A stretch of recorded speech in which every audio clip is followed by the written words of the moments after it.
Hello everyone, ఈ వీడియోలో unknown రెసిస్టెన్స్ని ఎట్లా మెజర్ చేయాలి యూజింగ్ విస్టన్ బ్రిడ్జ్ చూద్దాం. రెసిస్టెన్స్ని 3 కేటగిరీస్గా చేస్తే లో resistance, medium resistance and high resistance. ఇవి బేస్డ్ ఆన్ వాల్యూస్తో కేటగరైజ్ చేస్తాం. లెస్ దాన్ 1 ఓమ్ వరకు ఉంటే కనుక దాన్ని లో రెసిస్టెన్స్ అని ట్రీట్ చేస్తాం. 1 ఓమ్ టు 100 కిలో ఓమ్ కనుక ఉంటే దాన్ని medium resistance and above 100 kilo ohm అయితే కనుక దాన్ని హై రెసిస్టెన్స్ అంటాము. The figure shows Wheatstone bridge.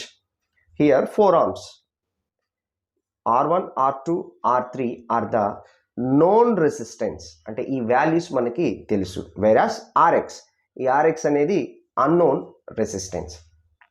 ఇక్కడ డయాగ్రామ్లో కనపడుతున్న మిడిల్ 2కి 4 బ్రాంచ్ మధ్యలో ఉన్న దీన్ని గ్యాల్వనోమీటర్ అంటారు.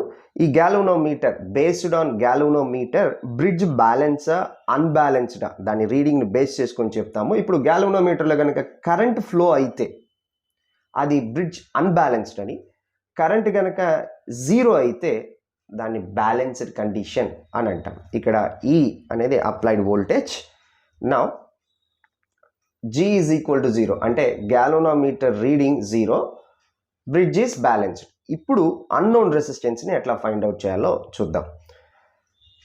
G0 ఉన్నప్పుడు balanced, potential difference branch between 1, 2 and 1, 4 ఈ రెండు బ్రాంచెస్లో పొటెన్షియల్ డిఫరెన్స్ ఈజ్ ఈక్వల్. అంటే here potential difference branch 1 and 2 చూడండి, 1 and 2 and is equal to 1 and 4. Similarly 2, 3 is equal to 3 and 4. Potential difference, that means according to Ohm's law V is equal to I into R. ఇప్పుడు ఆ వాల్యూస్ని కనుక substitute చేస్తే ఇక్కడున్న potential difference అంటే I1 R1 and then I2 RX. ఇప్పుడు V23 and V34 కనుక observe చేస్తే ఇక్కడ ఫ్లో అవుతున్న current I3 and R2.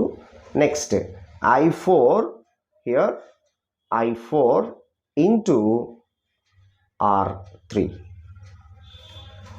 So potential difference.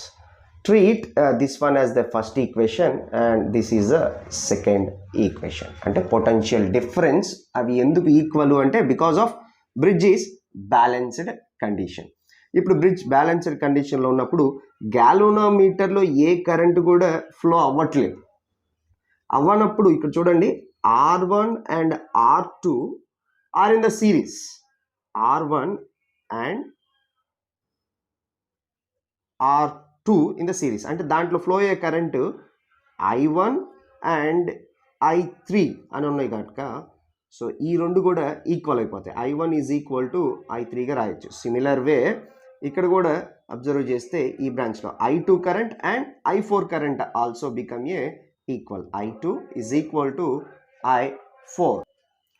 Now equation 1 divided by equation 2 ఇది కనుక మనం సాల్వ్ చేస్తే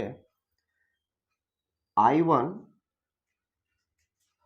R1 divided by I3 R2 that is equal to I2 RX divided by I4 R3. Then ఇక్కడ చూడండి గ్యాల్వనోమీటర్లో ఏ current flow అవ్వట్లేదు, అందుకని I1 and I3 are in series, so both are same. నేను instead of I3 I1 రాస్తాను. I1 into R1 divided by I1 into R2 is equal to ఇక్కడ కూడా I4 ప్లేస్లో మనం I2 అనేది రాసుకోవచ్చు. Similar I2 divided by I4 into R3. ఇప్పుడు I1 cancel, ఇక్కడ కూడా I2 రాయాలి. I2 క్యాన్సిల్ అయితే కనుక దెన్ మనకి equation R1 divided by R2 is equal to RX divided by R3. మనకి RX అనేది అన్నోన్ రెసిస్టెన్స్. సో దీని నుంచి unknown resistance RX is equal to R1 R2 into R3. So this is unknown resistance find outing using the Wheatstone bridge. ఈ bridge applications ఎక్కడ మనం use చేస్తాము అంటే measurement of applications, measurement of resistance, రెసిస్టెన్స్ని measure చేయటం, and strain gauge మెజర్మెంట్లో use చేస్తాం, and third one temperature మెజర్మెంట్లో, and fourth one applications of Wheatstone bridge. ఇవి ఫాలోయింగ్ ఈ 4 పారామీటర్స్లో యూజ్ చేస్తాం.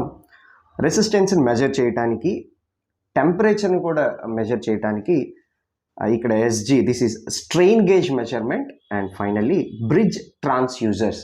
Transducer is nothing but A non electrical quantity నుండి electrical క్వాంటిటీగా మారుస్తుంది. వాటిల్లో కూడా ఈ Wheatstone బ్రిడ్జ్ని యూజ్ చేస్తాం. So hope you understand. See you in the next video session. Thank you.